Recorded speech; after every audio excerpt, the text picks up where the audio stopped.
इंतकाम भाग 3। शिखर बिना कुछ बोले सोफे पर बैठ गया। रौनक ने भाभी को समझा दिया। अवंतिक बोली, चलो मैंने खाना बना लिया है, आप लोग फ्रेश होकर आ जाओ। शिखर बोला, मेरा कुछ खाने का मन नहीं है।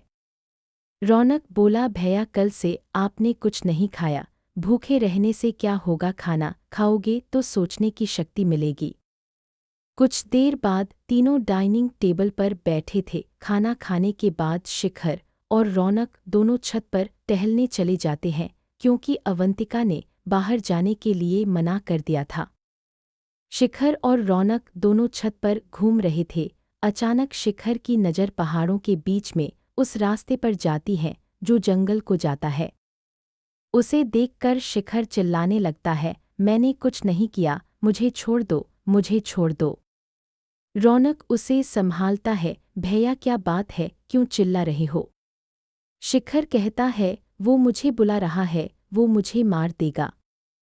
रौनक उस ओर देखता है, भैया वहाँ कोई नहीं है, आपको वहम हो रहा है। लेकिन शिखर बार बार चिल्ला रहा था। उनकी आवाज़ सुनकर अवंतिका भी ऊपर आ जाती है। अवंतिका को देखकर शिखर जोर से चिल्लाने लगता है, अवंतिका तुम्हें पता है न, मैंने जानबूझकर कुछ नहीं किया, इन्हें रोक लो, ये मुझे लेने आए हैं। अवंतिका बोली, शिखर वहाँ कोई नहीं है, तुम्हें क्या दिख रहा है? रौनक इन्हें नीचे ले चलो। रौनक किसी तरह शिखर को नीचे लेकर आता है, उसे सोफे पर बिठा देता है। शिखर सर झुकाए बैठा था। रौनक ने कहा, भैया क्या दिख रहा था, कौन था वहाँ? शिखर कुछ नहीं बोल रहा था। अवंतिका भागकर किचन से पानी लाई, उसने शिखर को पीने के लिए पानी दिया। शिखर ने पानी पिया और फिर बताना शुरू किया। शिखर ने कहा, मुझे वहाँ जंगल के रास्ते पर वही आदमी दिखाई दिया, उसके पीछे दो काले साए और थे, वो मुझे घूर रहा था। उसकी लाल लाल आंखें देखकर मैं डर गया, वह बहुत गुस्से में था, उसने मुझे देख लिया है, अब वो मुझे नहीं छोड़ेगा। रौनक ने कहा, भैया वहाँ कोई नहीं था, मैंने भी देखा था, आप कल सो नहीं पाए हैं, इसलिए आपको यह सब वहम हो रहा है। अवंतिका और रौनक मिलकर शिखर को समझा रहे थे, लेकिन शिखर ने जो कहा उसे सुनकर दोनों के होश उड़ गए। जब हम कार को आग के हवाले कर रहे थे, ठीक उसी समय वह मेरे पीछे खड़ा दिखाई दे रहा था। मुझे ऐसा महसूस हुआ, लेकिन मैंने सोचा कि यह मेरा वहम होगा। मैंने कई बार मुड़कर देखा, लेकिन वहाँ कोई नहीं था।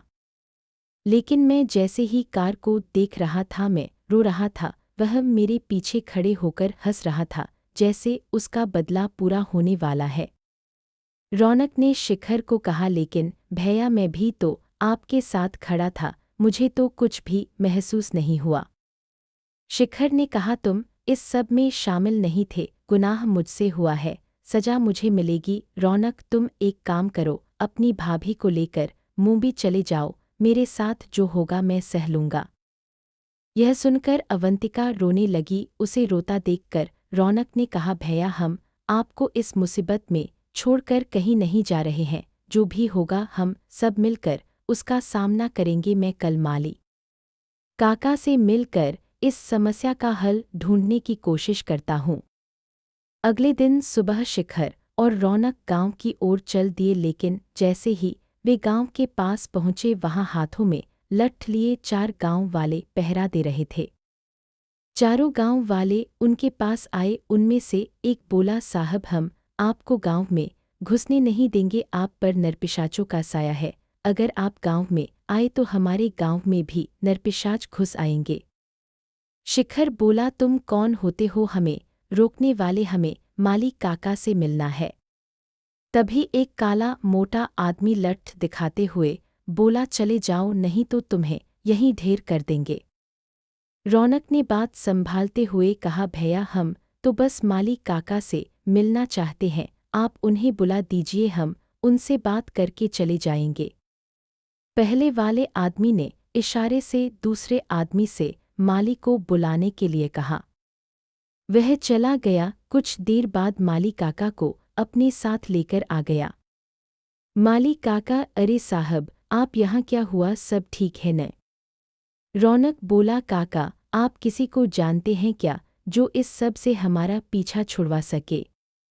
माली काका ने कहा, हाँ, एक तांत्रिक है जो यहाँ से 20 किलोमीटर दूर एक गांव में रहता है, वह कुछ कर सकता है, उसने ही नरपिशाचों को बांध रखा था। तो आप हमें उसके पास ले चलिए। शिखर की बात सुनकर माली उनके साथ चलने के लिए तैयार हो गया। बाइक पर किसी तरह बैठकर तीनों उस गांव में पहुंच गए। वहां पहुंचकर वह तांत्रिक से मिले। तांत्रिक ने शिखर के हाथ को अपने हाथ से छुआ और अचानक झटके से अपना हाथ पीछे खींच लिया। ये क्या कर दिया तूने? एक आदमी को टक्कर मार दी। वह तड़पता रहा और तू वहां से भाग गया। माली काका यह सुनकर बोले, यह क्या कह रहे हो बाबा साहब? आप तो कह रहे थे आपको कुछ नहीं पता। शिखर बिना कुछ बोले सिर झुकाए बैठा था, उसकी आंखों से आंसू बह रहे थे। तांत्रिक ने आगे कहना शुरू किया, दो नरपिशाचों ने उसका खून पीकर उसे मार दिया। अब वे तीनों मौका ढूंढ रहे हैं तुझे और तेरे परिवार को मारने का। रौनक जो यह सब सुन रहा था वह बोला, बाबा अब क्या कर सकते हैं? जो होना था हो गया, हमें किसी तरह बचा लो, हम कहीं और चले जाएंगे। यह सुनकर तांत्रिक बोला, तुम कहीं नहीं जा सकते, तुम और तुम्हारे साथ जितने लोग जुड़े हैं सबकी जान को खतरा है। उस पार कौन रहता है तुम्हार? रौनक ने घबराते हुए सारी बात बता दी। यह सुनकर तांत्रिक बोला, भूल जा उस लड़की को, नहीं तो उसका परिवार भी खत्म हो जाएगा।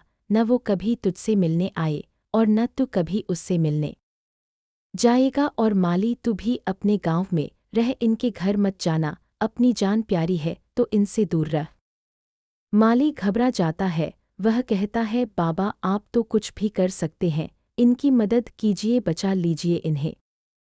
यह सुनकर तांत्रिक बोला, जिस रास्ते पर लोग जाने से डरते हैं वहां इन्होंने खून बहाया है, इन्हें कोई नहीं बचा सकता। मेरी शक्तियां भी सीमित हैं, मैं कुछ देर के लिए इनकी मौत को टाल तो सकता हूं लेकिन वो इन्हें नहीं छोड़ेंगे। वह आदमी जिसे तुमने मारा है वह नरपिशाच बन चुका है, उसका एक ही मकसद है इंतकाम। जब उसका इंतकाम पूरा होगा तब उसकी शक्ति 4 गुना बढ़ जाएगी।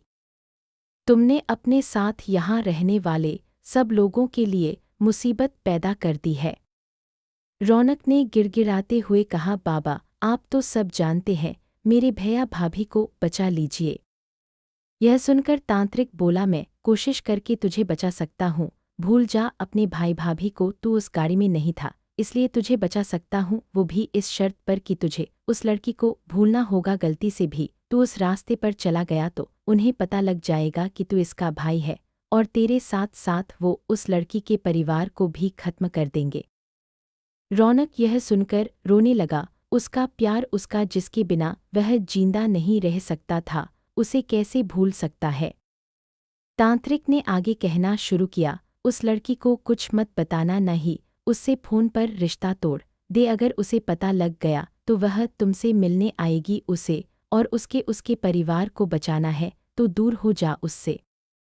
अब तुम सब जाओ, मैं तुम्हारे घर पूजा करने आऊँगा, उस पूजा से मैं तुम्हारे घर को बांध दूंगा। तुम्हें उस घर में कोई खतरा नहीं है लेकिन घर के बाहर तुम्हें कुछ भी हो सकता है।